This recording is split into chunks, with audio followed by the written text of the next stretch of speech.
So welcome to the session on finance. We'll start with Irene Monasterolo from the EDHEC Business School in Nice in France. She'll present a paper that actually we published together earlier this year in Science on how integrated assessment models can account better for the role of the finance sector.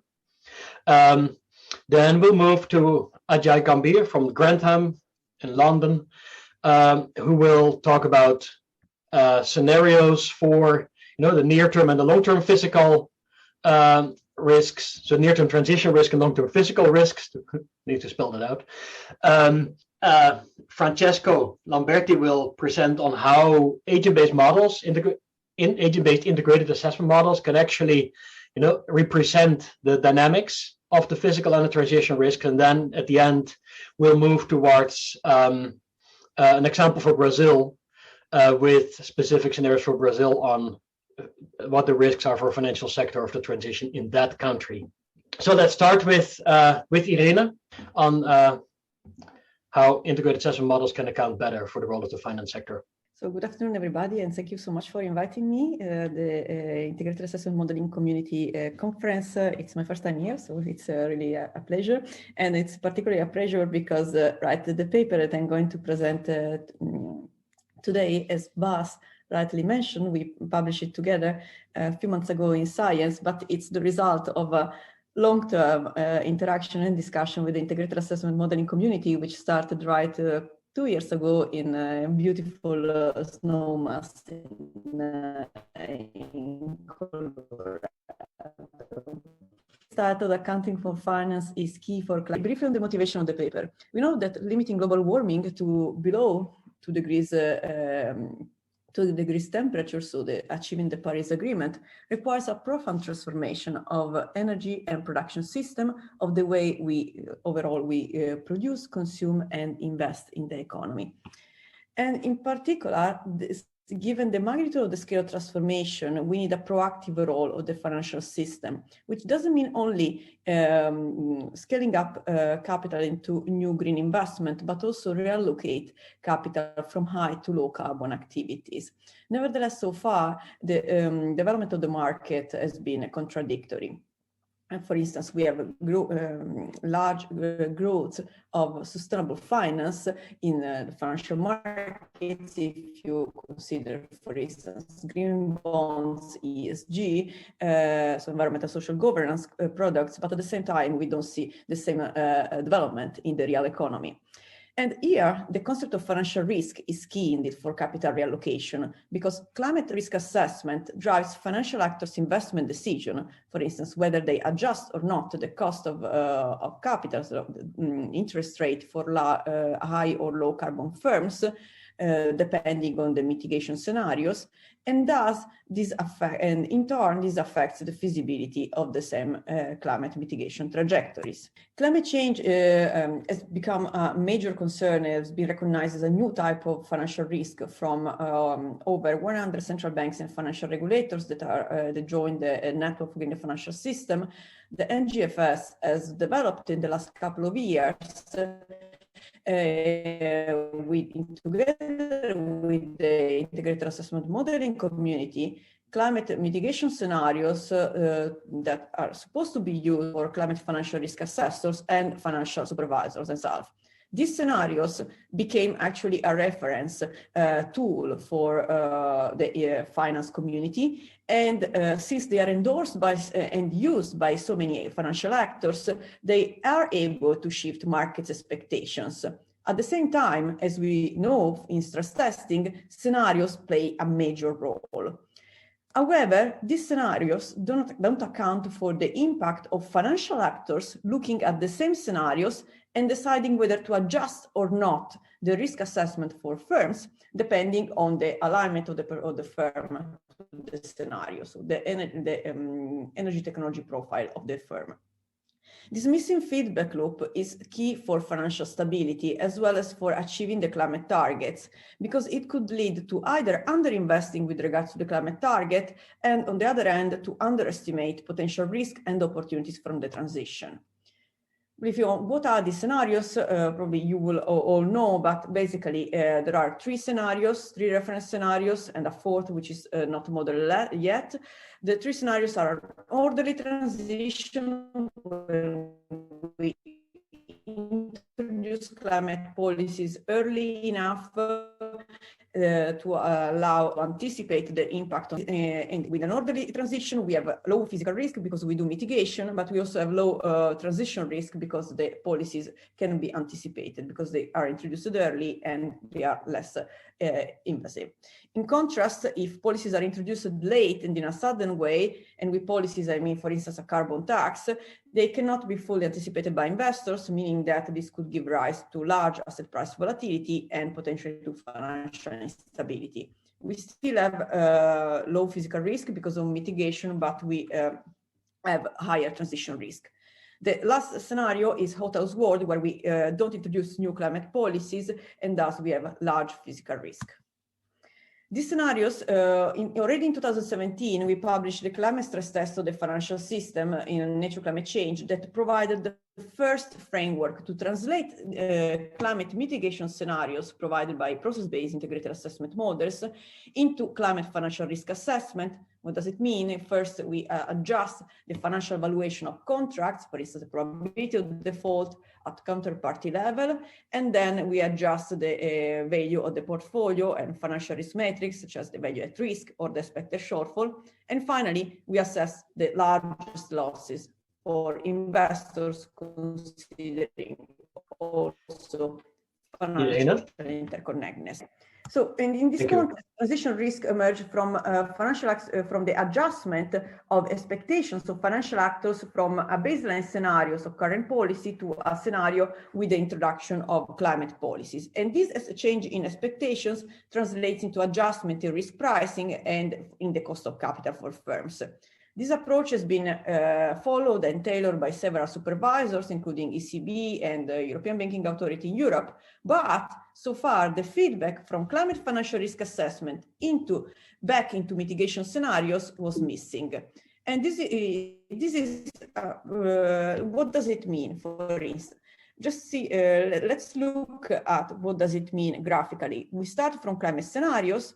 We used integrated assessment model to calculate change in output trajectories for low carbon technologies, which is what you see in the bottom, so electricity production out of wind in China, or from electricity production out of coal in China, so you see decline. Then from here, we assess the investor's exposure to climate transition risk emerging from these scenarios, so disclosure via the climate policy relevant sector.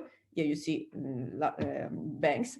Then we adjust the financial risk metrics, calculated, for instance, the value at risk for investors' portfolios. This, however, when investors calculate the value at risk and they see that it's not really like what they would have expected, it's much larger, the value of potential losses, then we would expect that they adjust their risk pricing and thus the portfolio allocation, which would in turn affect the realization of the same mitigation scenarios. However, this was missing so far. And this is nevertheless crucial to understand under which conditions finance could enable or hinder the transition. Enable the transition if investors perceive high physical risk from a mixed transition and higher from a successful transition, and that's early by adjusting their financial risk assessment. Hampering is the opposite way. And here we come to the framework. So we developed a new framework that connects in a logical way output of integrated or process-based integrated assessment models with the climate financial risk model that we developed in the climate stress test of 2017, and we further refined in the past years. This is not a hard integration, but it's what we call in modeling jargon soft integration, which means that we take out from integrated put in the CFR and with trajectories of the integrated assessment models. This framework investors' expectations and mitigation scenarios and generate new scenarios, the climate targets. We start from the integrated assessment models, where each trajectory is characterized of orderly, disorderly, 1.5, 2 degree scenarios is characterized by a certain carbon price and the time level of carbon price and timing. This affects investment, is characterized the investment, the shape of investments in the economy, so across sectors, so high carbon and low carbon, and thus the output of the sectors, for instance, electricity production out of coal or electricity production out of wind. We take the investment decision and the output, and we feed it, and so we take the output of the trajectories, and as I explained before, from the output of the integrated assessment model trajectories, we start our calculation of the financial risk adjustment. So we transform the output into an adjustment of the market share, an adjustment in the probability of default of the firm, and thus an adjustment in the interest rate for firms, depending whether their output is expected to go up or down in the YAM trajectories, and whether investors decide or not to adjust their expectations. Well, this depends on whether they trust or not the scenarios. And this would lead them to adjust their capital allocation towards high and low carbon sectors, and thus through this, we feedback the change in the interest rate, which is R, into the investment decision of the integrated assessment models. And by doing this, we obtain very different trajectories of endogenous, of orderly or disorderly transition. Indeed, in the NGFS scenarios, the orderly and disorderly nature of the transition is given ex ante. What we do here with this new framework is to endogenize the characteristics of orderly or disorderly transition, accounting for the role of finance. And let's see why it matters and what changes. So first, how to read these figures. On the x-axis, we have a temporal scale. Then you can see a vertical red bar on the correspondence, for instance, of 2020 and 2030, and this indicates the time when the carbon price is introduced. We have solid lines that are the output of the integrated assessment model. So in this case, the solid line is green for renewable energy output or brown for coal. And then we have dotted lines for two types of variables, energy output and asset value. The dotted lines are the result of the interaction of the integrated assessment model with the climate financial risk module and the feedback of the climate financial risk module adjustment and cost of capital in the trajectories of the integrated assessment models. Well, and then we have a new variable, which is the asset value, which is produced by the climate financial risk module. It is absolutely important for doing then any kind of financial valuation adjustment conditional to climate scenarios. What we see here is that in a case of immediate climate policy introduction, which is what we would expect as an orderly transition, well, if the financial sector doesn't trust the scenario and doesn't adjust its financial risk assessment and adjust the cost of capital after early enough, then we will see that we will have much more abrupt change in energy output and larger asset price volatility. And this means, in these conditions, we would be much more alike to have a disorderly transition than an orderly transition. In contrast, even if climate policies are delayed, but as you see here, the climate policies are introduced in 2030 in the top box on the right, but investors start to look at the scenarios and adjust their cost of capital and the financial risk assessment earlier, which is what happens here, then we would have a much smoother adjustment both in the trajectories of the output and in asset value for both renewable energy and coal. And this means that we thought we were in a disorderly transition, but when investors anticipate them, what we called investors' climate sentiments in an article that we recently published in Journal of Financial Stability, then the transition is much smoother. Thus, what are the implications of Irene, our 2 minutes. analysis? Yeah, this is the last slide. 2 minutes. It's the last slide. So our framework contributes to strengthen policy signals and policy credibility in the low carbon transition. On the one hand, so far, by neglecting finance, this implies that carbon price projections could miss eventually the greenhouse gas emission targets, because we believe we are in an orderly transition, but then we are not able to make it. On the other hand, and thus, in this context, our framework could help policymakers and financial supervisors to revise their carbon price projections to be more consistent with the role of the financial system. On the other hand, it could inform the design of financial policies, of green financial policies, and also in particular limit the underestimation of financial risk in climate stress test exercises, where the choice of scenarios is fundamental for assessing risk. And finally, it could have, of course, also implications for asset eligibility criteria in central banks' collateral frameworks and the asset purchase program. Thank you so much. Yeah, thanks a lot, Irene, for a great presentation. I see Mark Rolfsma here raising his hand. So go ahead, Mark. Very interesting, Irene. This is very important work, I think. So I have more of a kind of a follow-up question on it. It now seems that if you feed back the financial world back into the integrated assessment model, but there's also an interaction between government policies, fiscal policies, and financial. Is that also included in this circular framework? That's a great question, because it allows me to maybe spoil a bit what we have been discussing with Bas and also with people from the European Central Bank more recently. It's not included yet, but it's in we recently developed macro financial model that to assess what we call the double materiality of climate risk. So Francesco will talk later about agent-based models.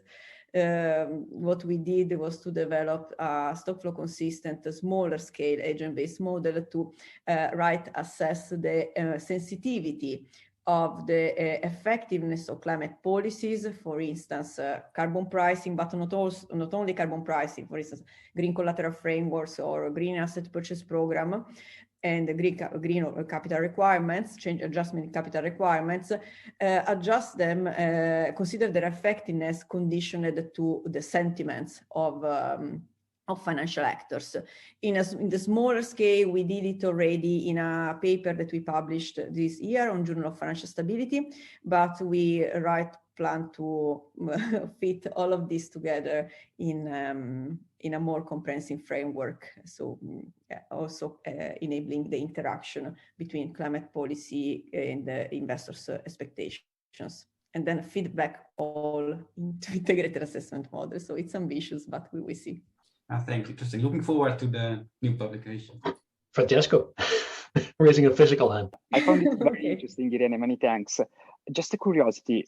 In your transition pathway, basically, when you adjust, what I noticed that in the value of asset, you don't have a sort of linear behavior. You have kind of bump in the value of assets. I was wondering how you find what is the reason behind this non-linearity, such that, for example, the value of green asset is on average increasing, but then in the middle of the transition, you have that for a certain period it goes down, and then the transition it restarts growing again. I was wondering what are the forces behind this. Well, this first is much dependent also on the scenarios that we get, and then the trajectories, and on the other end is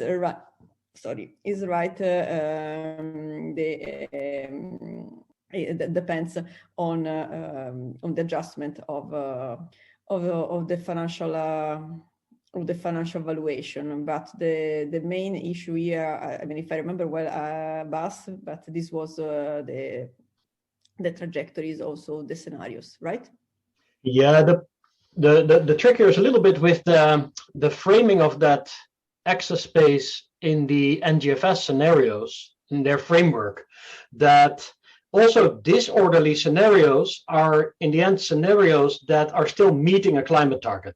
And so even if you have delayed climate policy, that is the scenario that then delays the climate policy until 2030 and then kicks in.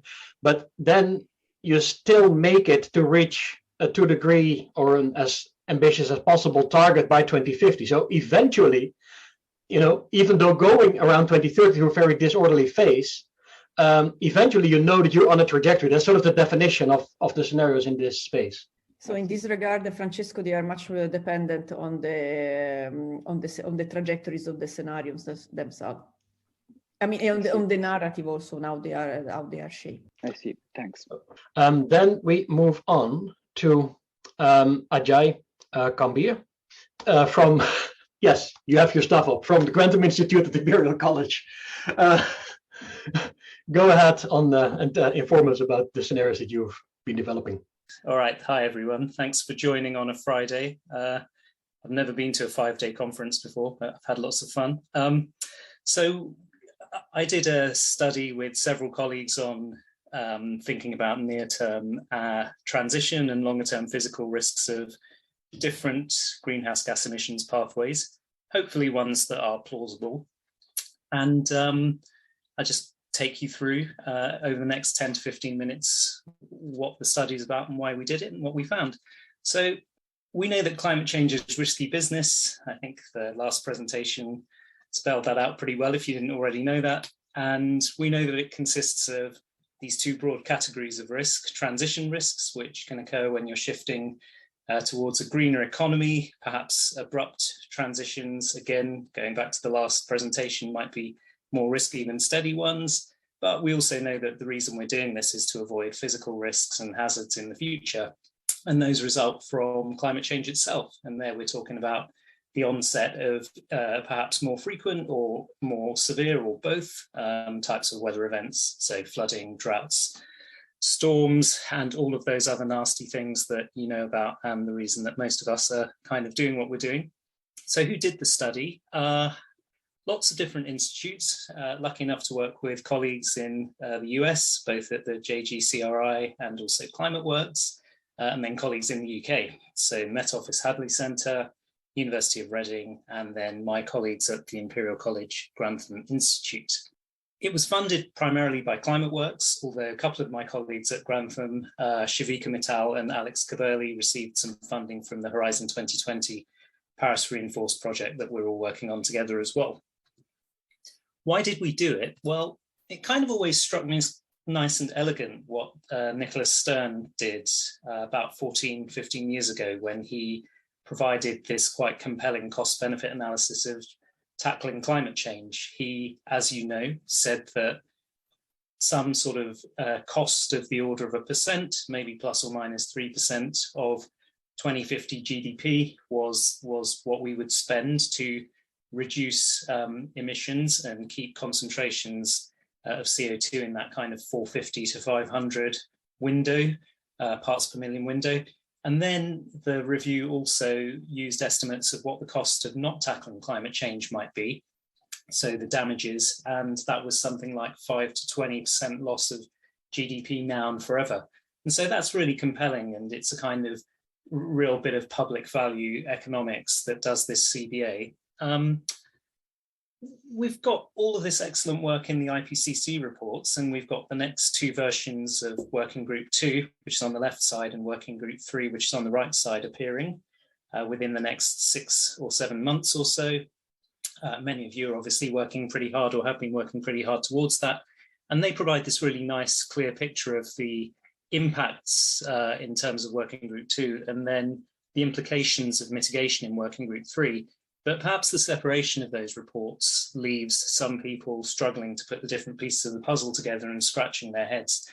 And so I was extremely interested to see the plenary session on day one and the presentations about that by Celine and Brian.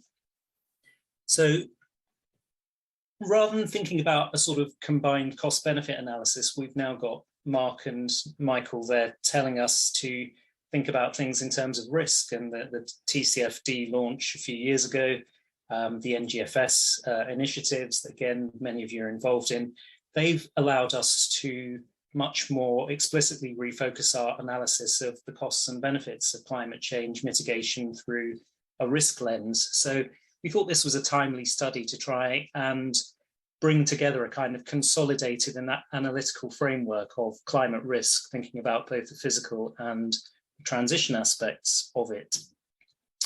So how did we do it? Well, we're at an integrated assessment modeling consortium conference, and you'll be pleased to know that we did an integrated assessment. We designed our scenarios, so looking at the left-hand side, we thought about different socioeconomic storylines, the different temperature goals that we might be aiming for, the timing of mitigation action, whether it was immediate or delayed or fragmented, technology choices, whether we were sort of favoring efficiency and renewables or whether we were going a carbon capture nuclear route, and then behaviors. And that particularly comes through in our lowest temperature, 1.5 degrees consistent pathway, where there's a lot of sort of dietary, energy efficiency and other behavioral shifts.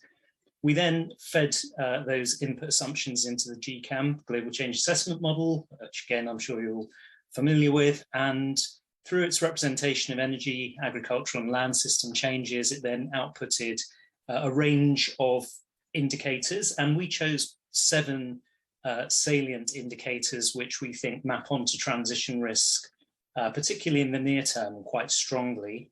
And then we used the emissions and aerosol and other forcing outputs from GCAM to feed a probabilistic climate model, MAGIC, that produced distributions of temperature change for all of our scenarios. And then the final step was to send those distributions of temperature change to a suite of impact models, which then use pattern scaling to show what the different physical hazards and potential impacts are in different parts of the world, actually to a 0.5 by 0.5 degrees sort of grid coordinate level, and then re-aggregated up to different regions.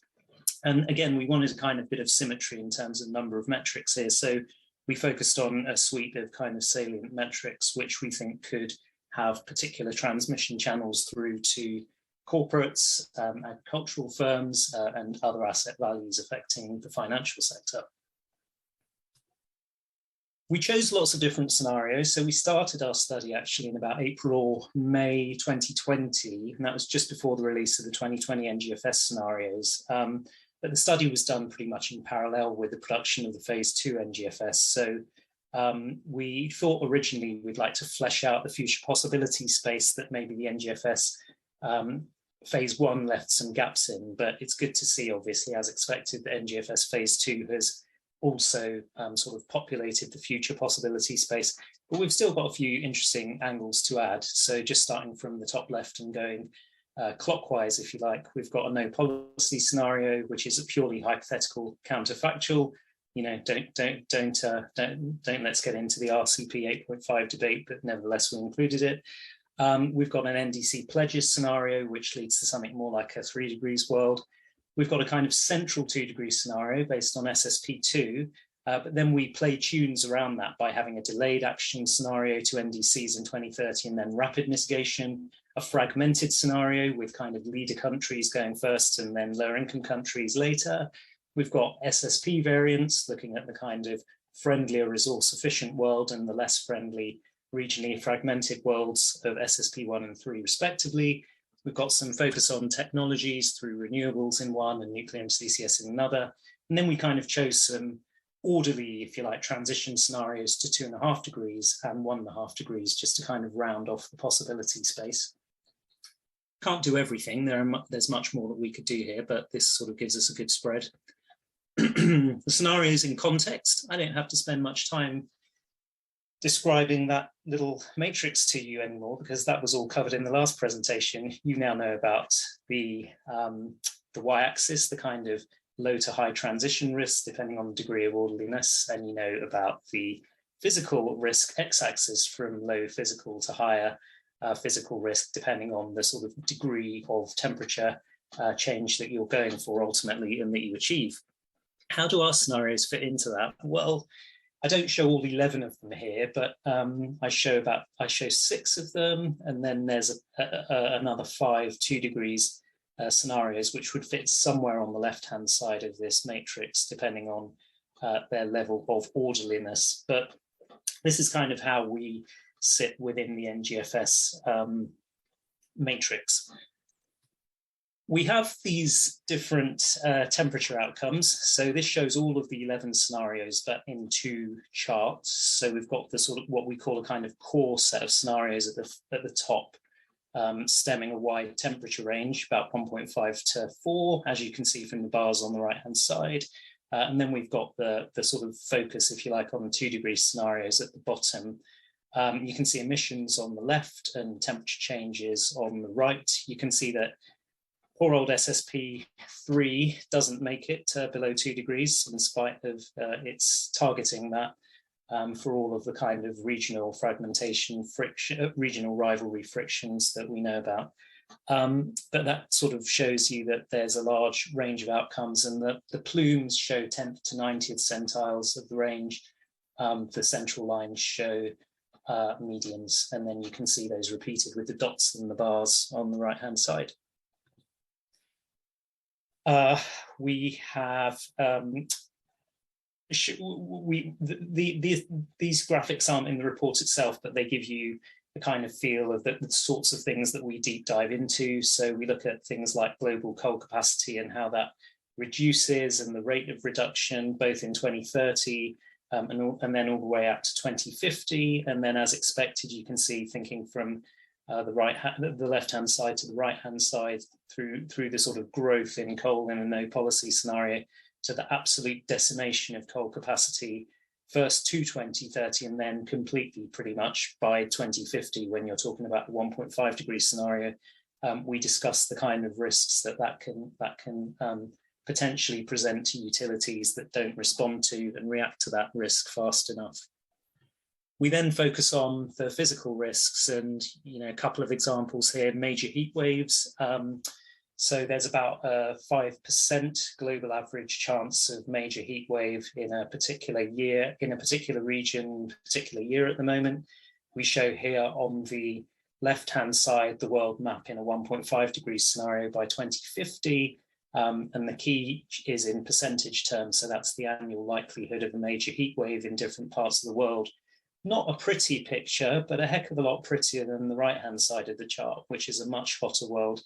And these kind of visualizations are obviously quite salient in terms, or quite useful in terms of showing you what there is to be gained, even as soon as mid-century, and maybe even as soon as 2040, when we're on these lower temperature pathways.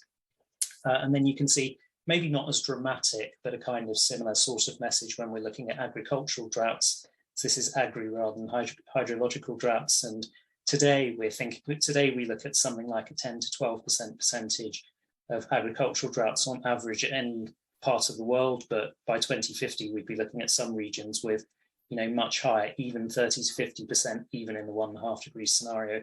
But of course, a much, much worse picture in certain parts of the world.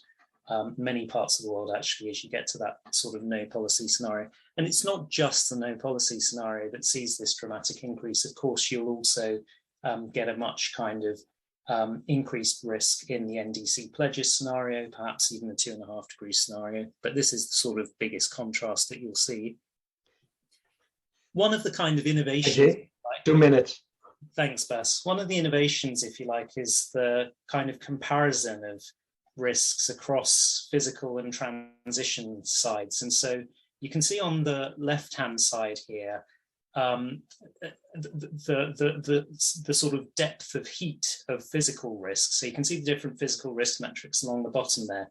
And as you get to the higher temperature scenario, so you kind of move down, I'm showing China and India as 2 examples, you get hotter, and what that means is more deeper colors, and the color represents the ratio of a particular scenario compared to a 2 degree central reference scenario. And so obviously, as you go to higher temperatures, you get higher physical risks. By contrast with the right-hand side of the diagram, they're looking at the blue. As you get to higher temperature scenarios and you kind of move down those rectangles, you get lower transition risks in 2030, again, expressed as a ratio of the metric compared to the 2 degree central scenario. So a lot more I can talk about there, but we think this is quite a nice way of giving people a sort of quick representation of the 2 types of risk together.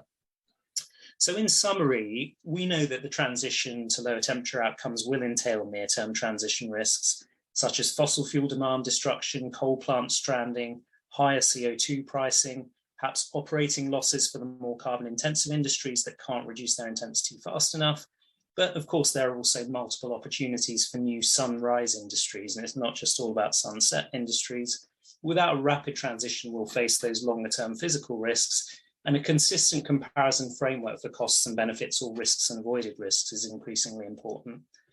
So thanks a lot to my co-authors, and our paper will be out, I think, on Monday week after next, or maybe on Thursday week after next, so in like 10 days to cut to a couple of weeks.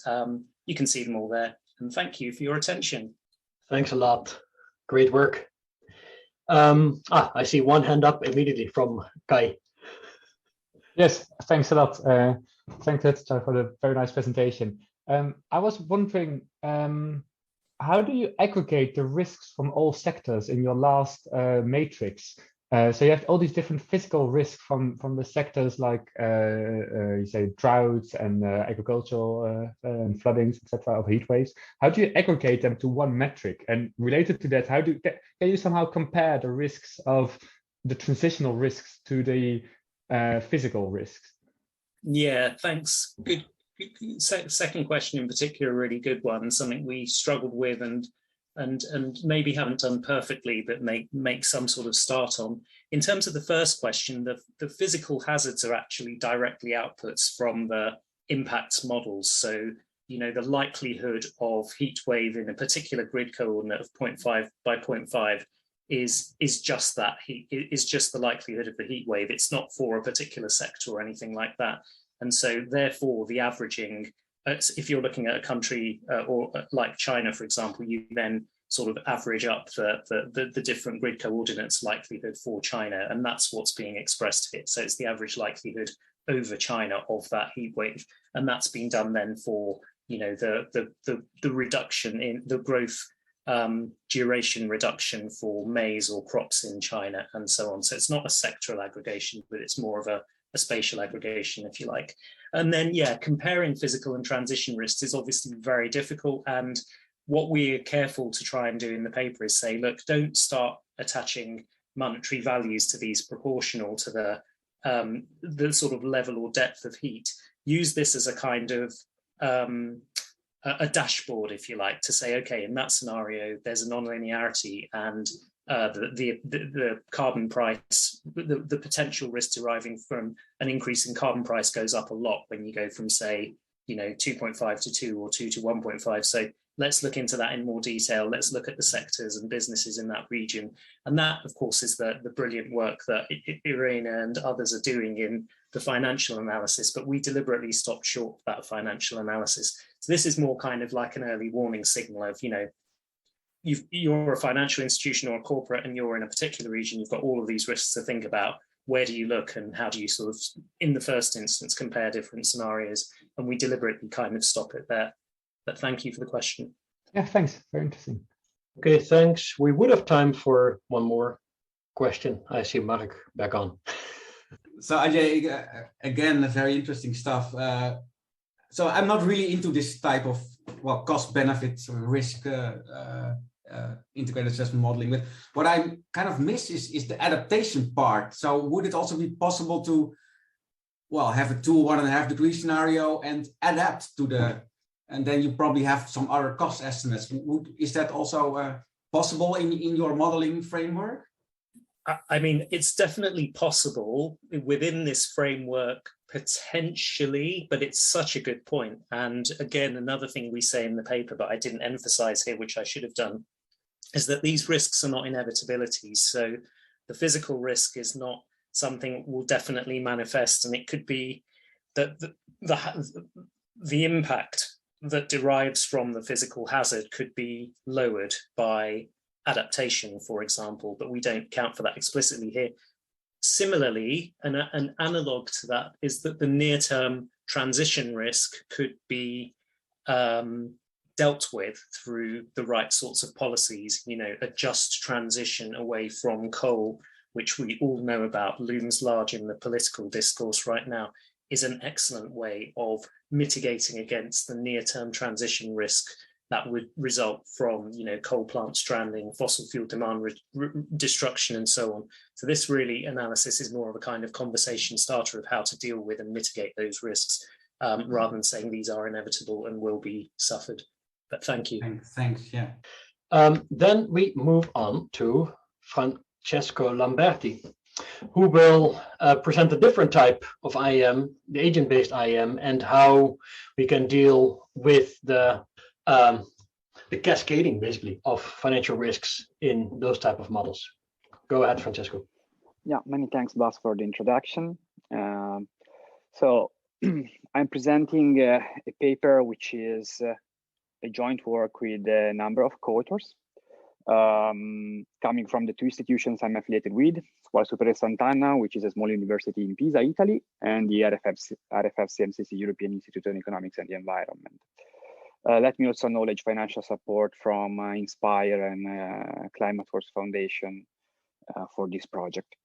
So, contrary to the previous two papers that have been presented here, this is really a work in progress. So every kind of comment or suggestion might be very useful, more useful than usual, because we will really work hard in the next months on this. So your feedback is precious.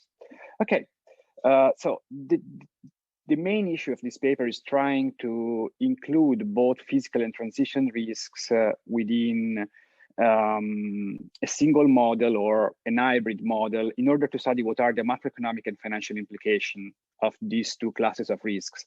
Ajay did a great job, and also Irene, in introducing you to these two kind of risks, so I don't need to spend time on them, but I will just try to shift a bit the focus from their own to the one that we try to undertake in this project, which is to abstract a bit modeling of this risk. So on one side, physical risk are in a sense loosely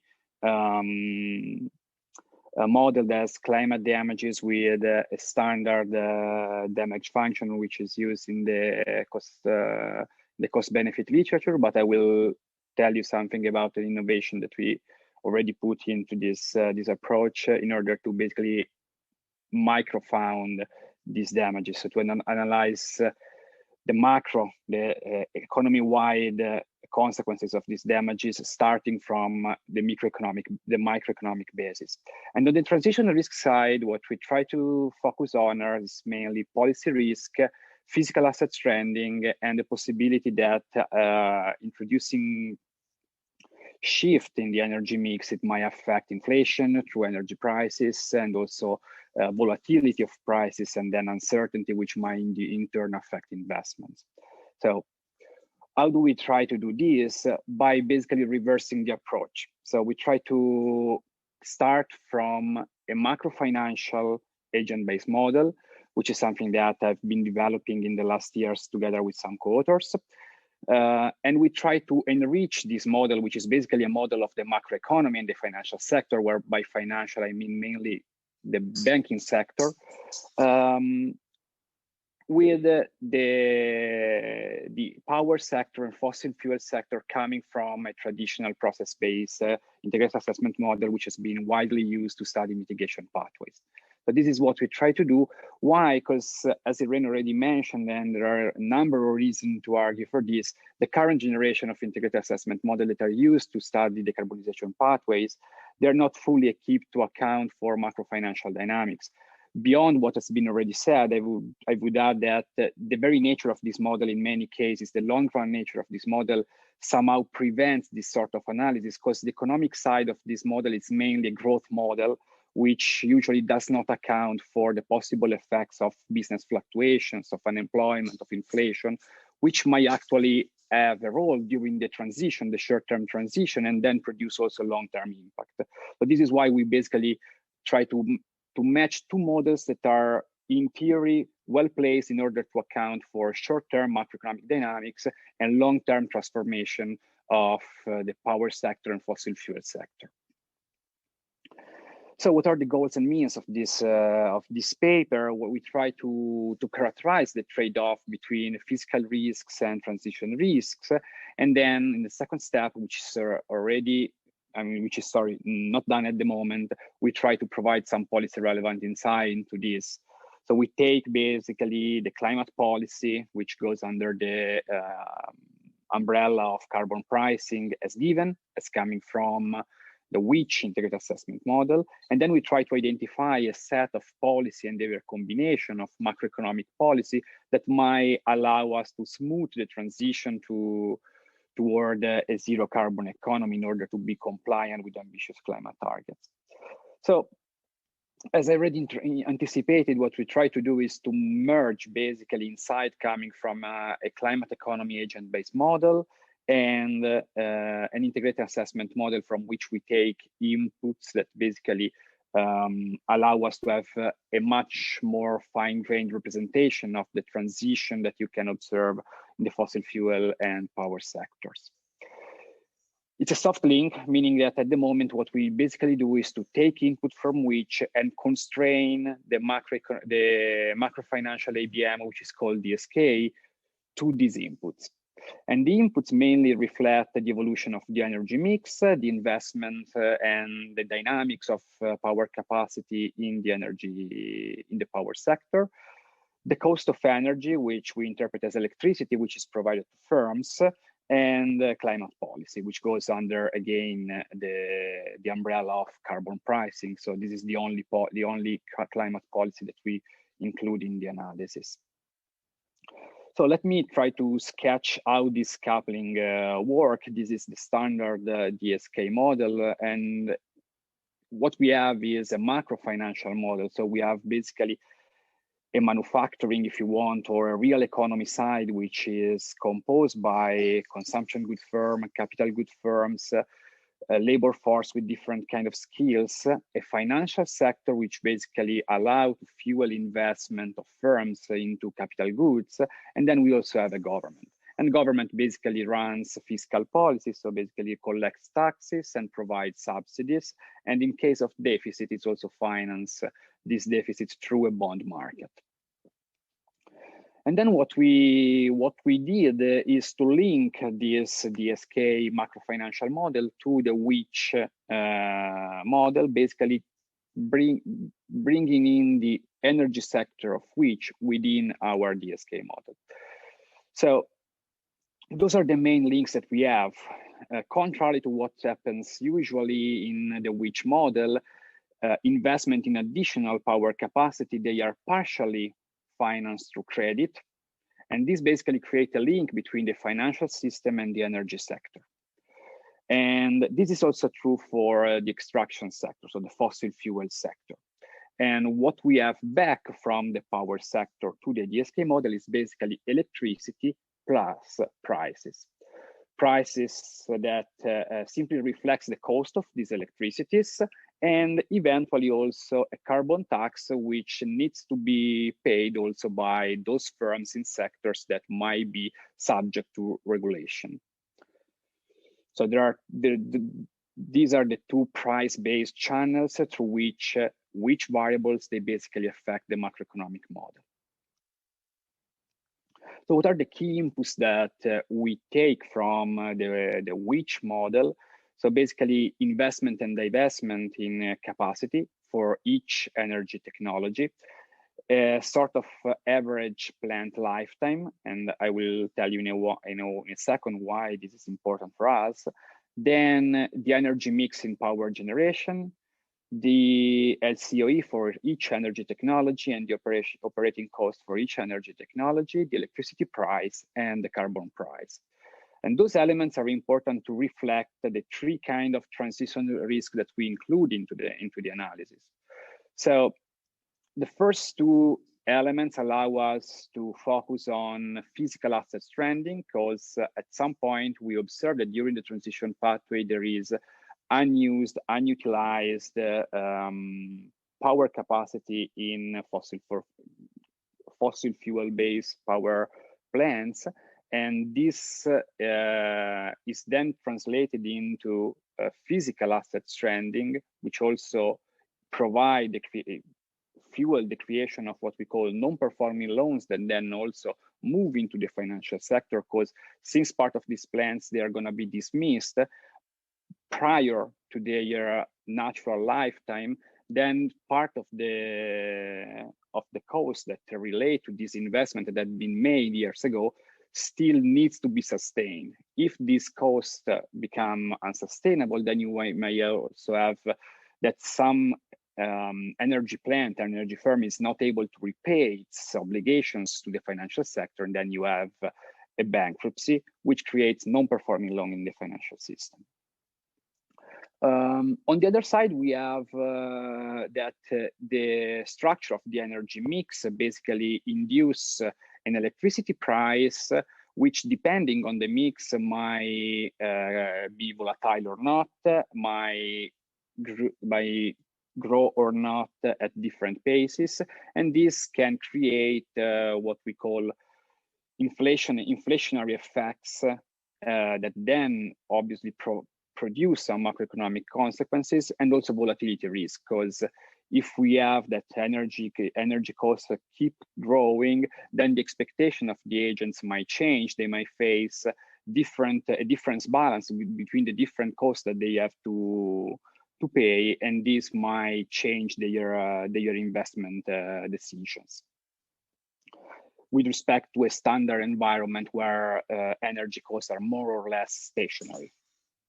And finally, we have the carbon price, which produce policy risk. So the changes that you have in carbon price, they provide an add-on cost that affects firms both in the industrial side of the model and in the energy side of the model, which we embed through the dynamics of the which integrated assessment model. Then moving on the physical risk side, we have emissions that we also take from which coming from the power and fossil fuel sectors. They are accumulated together with emissions that come from the industrial side of the macro ABM. And then these two variables, they basically flow into the climate model in DSK, which finally produce a temperature dynamics. DSK is equipped with different climate models of different complexity, but since the model runs at the moment at global scale, we also usually what we benchmark, our benchmark model is a carbon budget approach.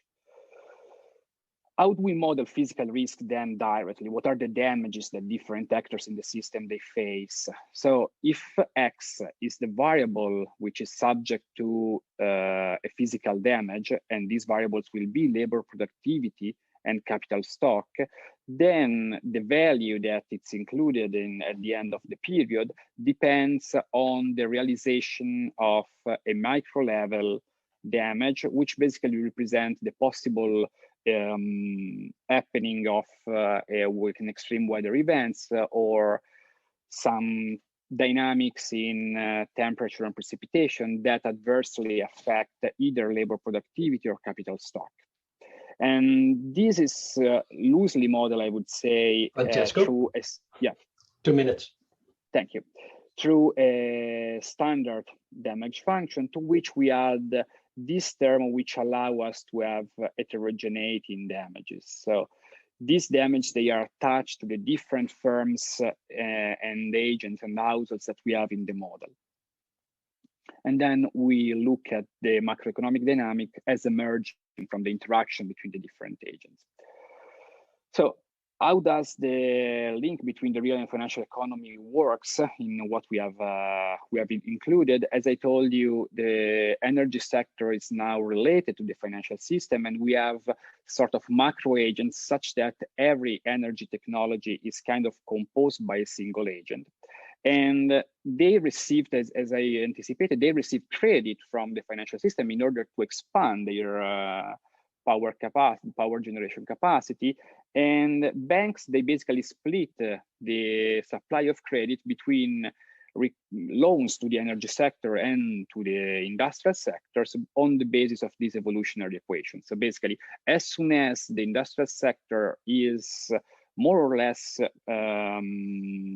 offers more or less compelling just returns with respect to the energy sector, then gradually banks, they tend to shift the supply of credit toward the sector which offer higher returns. If banks, they do not receive, sorry, if energy technology, energy agents, they do not receive enough credit in order to finance their investments, and they don't have enough internal liquidity, what we assume is that they use commercial bonds, which repay an interest rate which is higher than the one which is typically applied on loans.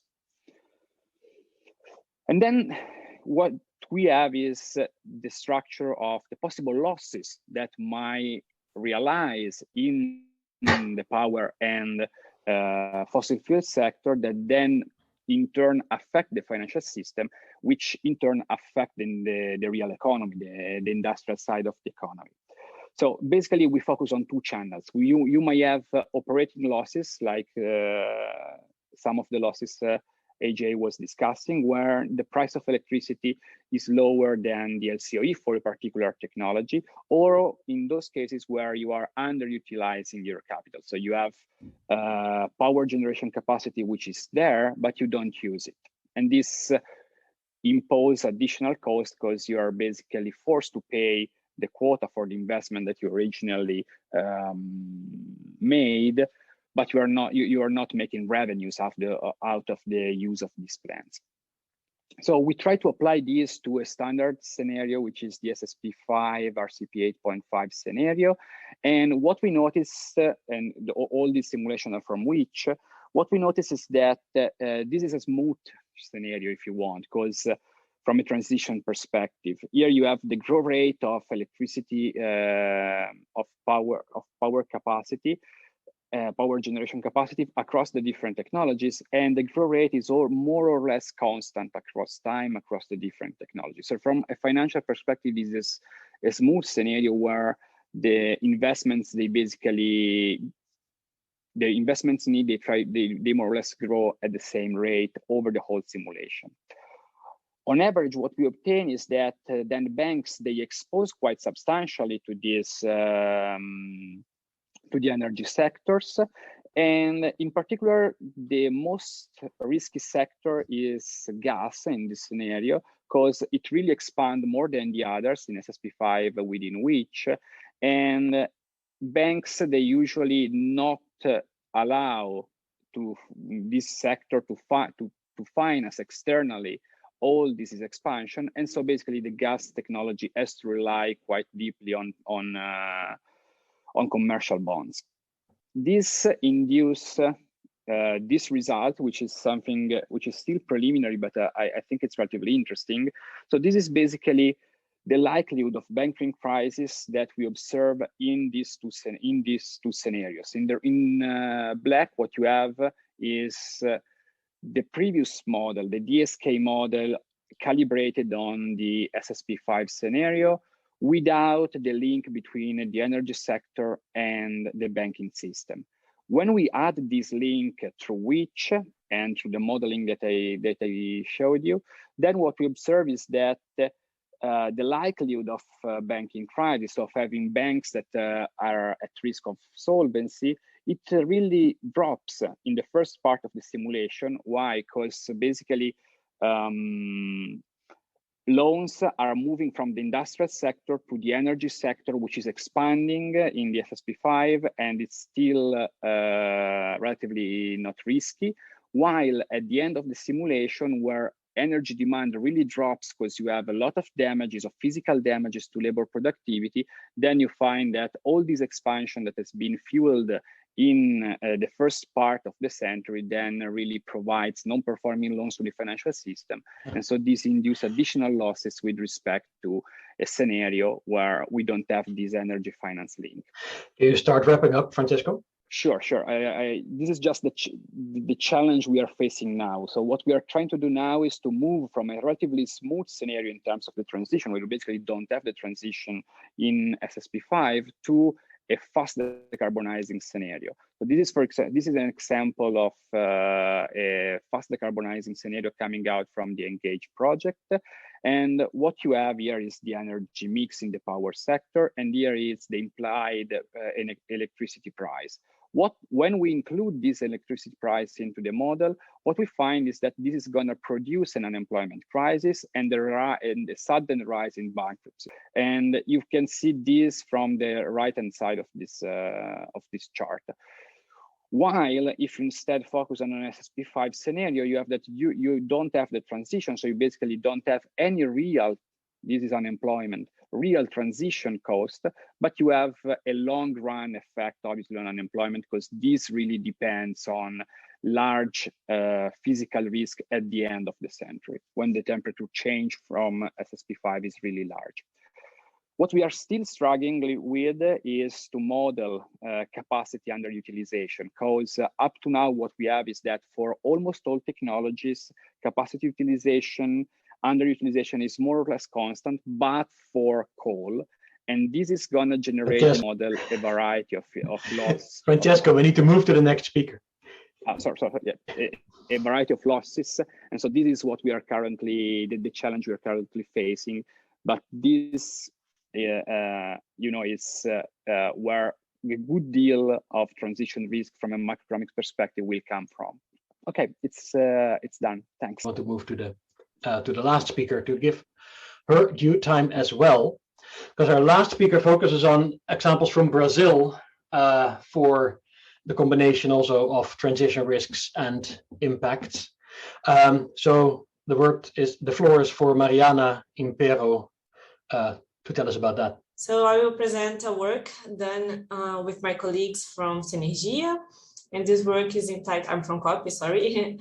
And this work is entitled Transition Risks and Opportunities in Brazil in a Low Carbon World. And this study was done for FEBRABAN, which is the Brazilian Federation of Banks.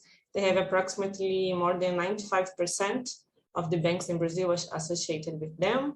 And they were interested in assessing the risks and opportunities of the transition to a low carbon economy related to different global warming scenarios.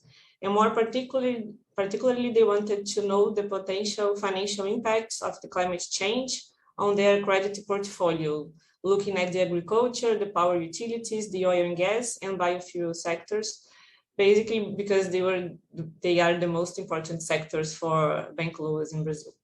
And the methodology here includes two of our models, the T and the blues.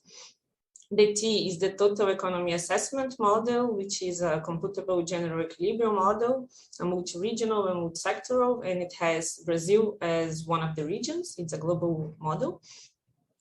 And with the T model, we have the economic assumptions that we use to recalibrate the blues model. So pretty much when we did this study, it was one of the first ones after COVID-19 pandemic. So we started with the SSP2 economic scenario, and then we did a COVID-19 recovery with data from IMF. And then we used this economic scenario to recalibrate our blues demands. The blues, you might have heard of him this week, but it's the Brazil Land Use and Energy System. It's the Brazilian IAM that optimizes the minimum cost, and it considers both land use and energy system altogether, so hard linked. And we use these GDP projections from T basically to recalibrate our energy and our agriculture demand. Then we performed two initial scenarios and two sensitivity analyses for deforestation rates, and these scenarios that I represent, they were performed in blues.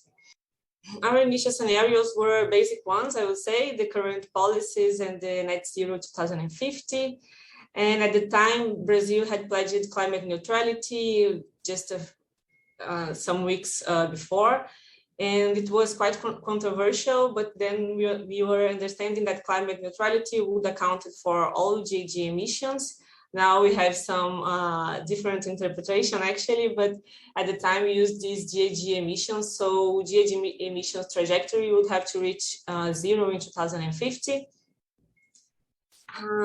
And in order to address deforestation uncertainties in Brazil, which is a key issue in our country, we did some sensitivity analysis on deforestation rate, and it was based on a work led by Pedro Rochedo, in which they vary the deforestation trajectories and considering a weak environmental governance, the highest one. bring here. So yeah, the highest one, that in which deforestation would reach the 2003 levels, which was the highest in Brazil. And then they used another scenario, the intermediate environmental governance, basically following the recent trends. So we applied these two highest deforestation scenarios on top of our net zero scenarios. So at the end, we had 1 current policies and 3 net zeros, 1 cutting off deforestation and 2 considering recent trends and even higher deforestation rates. Now jumping into the results. The first ones that I bring here are the primary energy, in which we can see a massive reduction of fossil fuels. I would highlight the oil, the decrease of oil demand in Brazil, but also natural gas and coal, and a massive increase of biomass being used basically for biofuels that I will show later. Also, we have some changes in the crude oil markets, in which we have both reduction of importation and production, but also some increase in the exportation.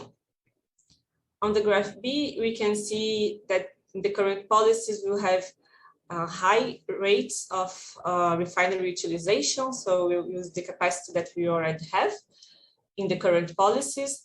But in the net zero, we can see a dramatic reduction of the refinery utilization rate, going to only about 5% in 2050.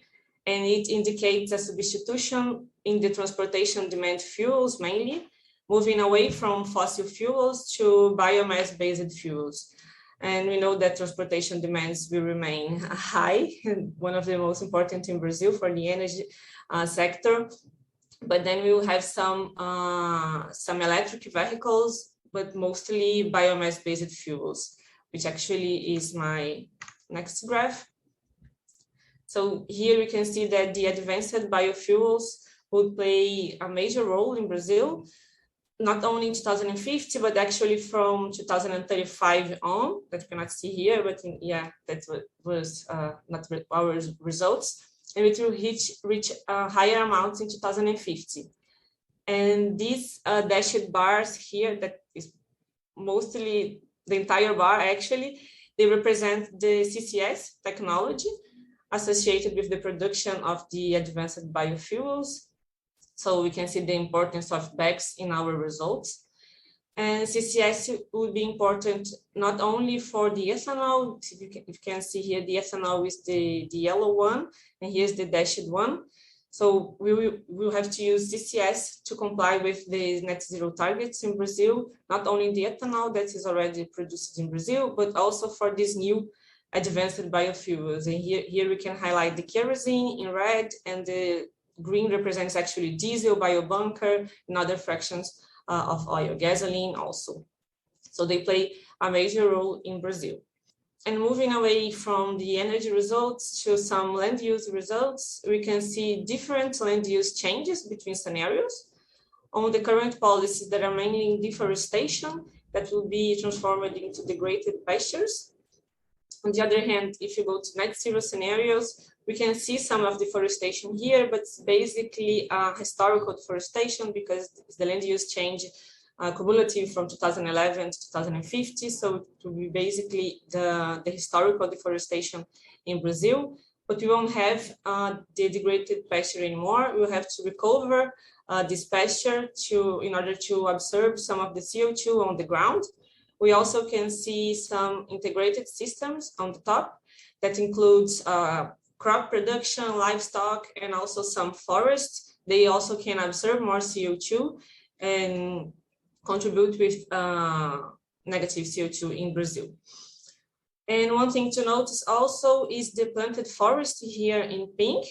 That's basically the area needed for produce the biomass that will be used for the advanced biofuel. So we have approximately 18 hectares, mega hectares for this in Brazil.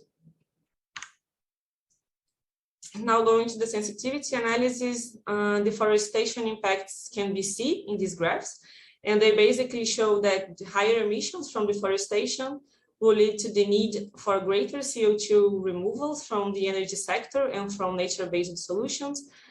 So I brought here the overall GHG emissions, in which you can see that much more negative emissions would be needed when considering higher deforestation rates. So here we have the current policy scenarios, the net zero and the net zero intermediate deforestation rates.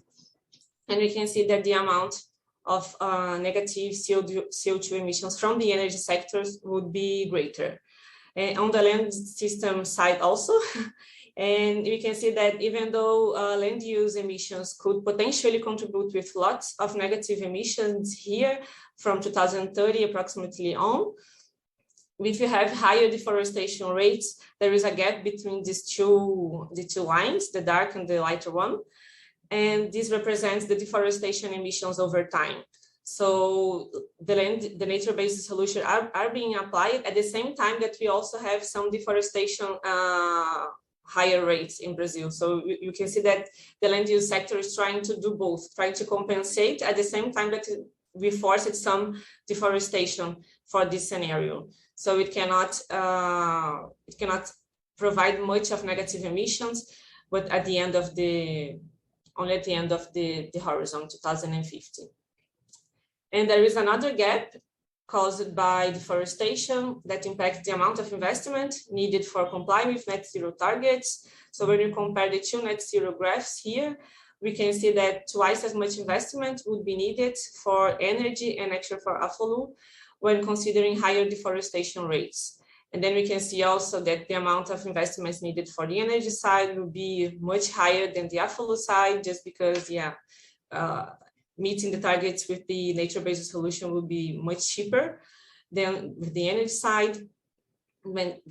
So we have this higher amount of investments. And then we could potentially attribute to the deforestation costs actually, because in one scenario we don't have the deforestation and the other one it continues up to the end of the analysis. So we could say that potentially this higher amount of investments would be the deforestation costs in Brazil.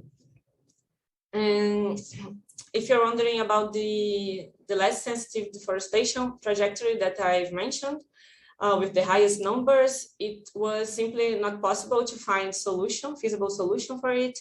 So we cannot meet the climate neutrality targets if there is a weak deforestation governance. So if we come back to our 2003 levels of deforestation, it will be simply impossible to find some ways in energy or AFOLU sector to compensate with this higher number of deforestation emissions.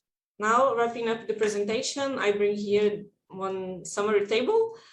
I didn't mention too much the power sector. Actually, on the opportunities and risks that we have for it, it will be like the basic ones: opportunities for wind and solar power plants and transitional risks on our fossil thermal power plants. But one thing that we'd like to point out is the possibility in Brazil of the cogeneration from sugarcane bagasse. So when you're producing ethanol, we have a bagasse as a residual co-product, and then we can use it for produce steam and electricity at the same time. So we could have a space for it in Brazil. But one thing that I would like to emphasize is the oil and gas and biofuels, synergies and interactions. And I will begin with the transition risks of reduction in demand for oil products. That will be a major risk in Brazil. And 2 minutes, Mariana. Okay, it's my last slide.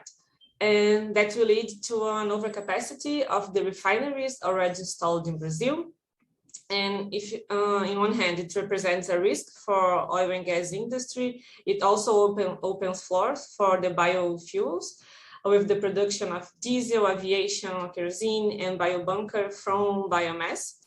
And that could be done either in biorefineries actually, or also taking advantage of the already installed refineries capacity in Brazil. So refineries could be reused for biomass co-processing, for instance, but also to have a greater interaction with petrochemical industry. And that would be, the interaction between them.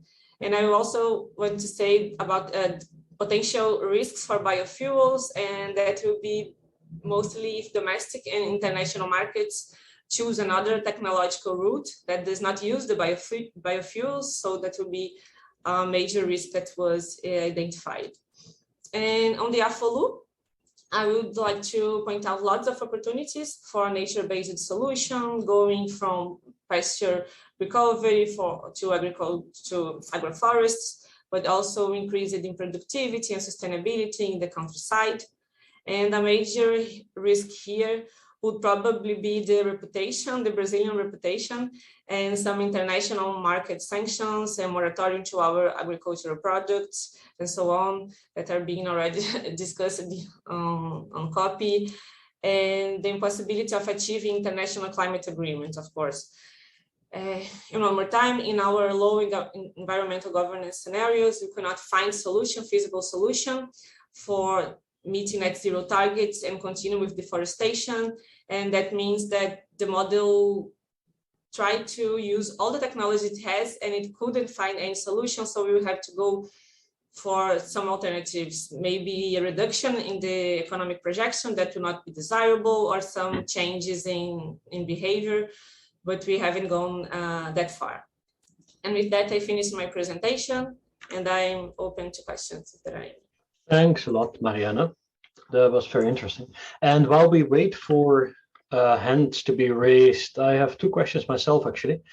One, in your investment figures, it struck me that the investments in the power sector did not seem to change at all between the current policy and your net zero scenarios. And second, whether you had presented this or been in contact with the finance sector in Brazil and how they see these opportunities actually as investment opportunities in the country. Yeah, our power sector, they are pretty much renewable already. So in the current policies, we're already seeing lots of penetration of wind and solar. So we have a bit of space for it in the net zero scenario, but they are already higher than usually in other countries. So that's why they didn't change that much. And of course, we have lots of investments in BECCS, so it draws our attention. We cannot see some differentiation for the power sector. And yeah, the financial sector in Brazil, when we present this work, and myself and my colleague, we presented separately energy and land use. But when I presented energy, they were not interested at all, what I felt. There were no questions, there were nothing to answer. But then when my friend Gedi was presenting the land use, the agriculture, then they had questions. They had to understand what were the assumptions and what were the risks. They were much more interested. And of course, because the agriculture sector plays a major role in our GDP. So yeah, it's a bit different. In some other countries in the world, they are very interested in the energy sector, but then in Brazil, since it's quite renewable, they were much more interested in the agricultural sector. But yeah, they are now starting to look at the climate change impacts. It's beginning, not only here, but it's beginning now.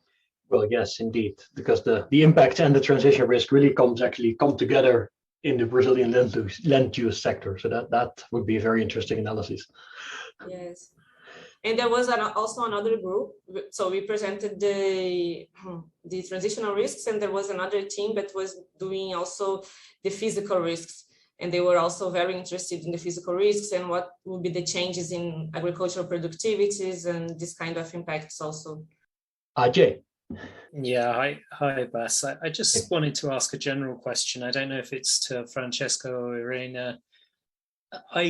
I guess lots of us now get asked by financial institutions about what they should do in response to stress tests, and what are integrated assessment models and how realistic, how useful can they be as a kind of first step. And just kind of reflecting on the first presentation by Irene about this sort of change in behavior, I think, of financial entities in response to anticipation of a disorderly scenario. One conversation I was having at a roundtable with banks yesterday was around, how realistic the UK stress tests are in terms of this sudden shock, which then makes banks makes the economy decarbonize rapidly. So if you had any thoughts on whether you think the current scenarios that are being asked of banks are realistic or useful, or whether we can genuinely pretend that we're going to cruise along as normal and then there's going to be this sudden shock, or whether that's kind of a bit too cartoonish, I think is the word that Haywan uses. That would be really interesting to hear your thoughts on in a few minutes. Yeah, well, actually, if you look at the at what happened at COP26, actually, we had the scenarios where we were expecting, where policies were not announced as we would expected, because we were all waiting for the phasing out of fossil fuels, and we came out with a phasing down. And but on the other hand, there were investors in the wake of COP26. There were investors managing 30 trillions in asset under management that arrived to COP with net zero pledges. Whatever these net zero pledges mean, but on the one hand, it seems that investors are already trying to show that they want to do well by doing good, but for several reasons, they could have a performance, reputation, fiduciary duty, whatever. But on the one hand, there are investors already moving, and but then we still miss strong climate policy signals. And what I really would like to highlight, and this was the first message of my presentation, that without a strong increase of the green economy, low carbon investments in the green economy, we cannot have sustainable finance. So we will have a huge increase of what you could call sustainable finance investments, which is what we see right now, ESG, green bonds, whatever else. But if you don't have strong fundamentals in the economy, then you really risk to have financial instability, or what we could call as Minsky moments, or you name them. And thus, in this, all this discussion is still out of the scenarios that we discussed today, and should be brought in, because there is tight connection between the real economy and finance dimension. I mean, I don't have to explain. We saw what happened after the last financial crisis, and this time it could be much worse. The scenarios, nevertheless, are super important because they provide a reference. So this is considered that this is very important when you do climate stress tests. When banks do stress tests, regular stress tests, and they have large banks or insurance companies have to report to their financial supervisors, they are asked to use the same scenarios. And in this case, the NGFS scenarios are very important because they provide a common base for all financial institutions, starting, of course, from the systemically important one, which were asked to already run them, to exercise themselves and try to do climate financial risk assessment. So for sure, they are not perfect, but it's important to have scenarios. These scenarios, however, should really try to consider the real financial interaction, because this could make things much worse, but also much better, depending on expectations. Thank you. Thank you. Yeah, thanks a lot. That was very useful. Did you want to add something brief, Francesco? Super brief. I mean, just to say that my feeling is that current generation of models should really try to include a financial decision and also a better accounting, both of how financial flows they move and how labor it moves from one sector to another. Because I have the impression that in all the models that we try to use, every time there is a need from a shift from financial funds from one sector to the other, or labor from one sector to the other, and it's convenient to do this, it happens immediately. In reality, we have a lot of slugginess, a lot of inertia in these processes, and not accounting for them might bias our estimate about the real cost of policy, of transitions.